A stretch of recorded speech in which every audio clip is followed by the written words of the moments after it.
As we approach the middle of Asian American, Native Hawaiian, and Pacific Islander Heritage Month, tonight we bring you a story of old versus new.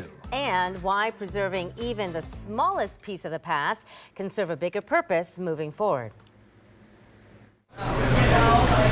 In the hustle and bustle of Northstar's Westerville location, it's fun to watch people stand out here and sort of talk about it. Very few notice this mosaic majestically greeting diners. You can tell if someone knows the whole story. A lot of gesturing and pointing and, and then other people, just sort of shrug their shoulders. Andrew Rosenthal is the architect who was tasked by Northstar's owners to incorporate the mosaic of Mount Fuji, Japan's tallest peak and one of 3 sacred mountains.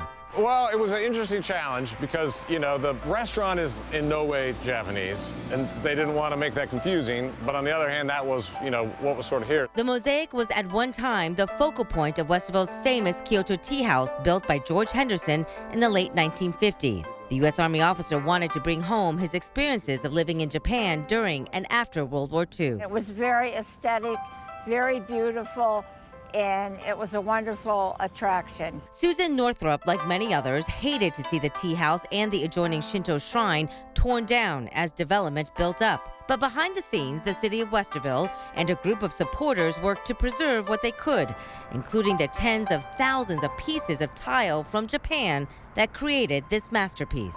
It's gorgeous and it's very meaningful. Other patrons agree. I think it is a really cool cultural thing.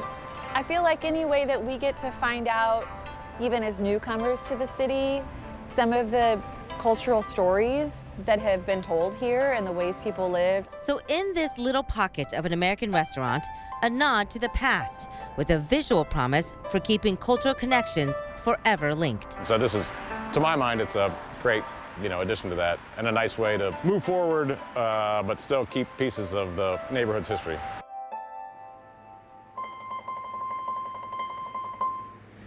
And now you know the backstory. If you happen to visit Northstar Cafe in Westerville, take a minute to look around the mosaic. You'll see the rock garden, the bamboo, the Japanese maple, small but significant hints to the building that stood before it.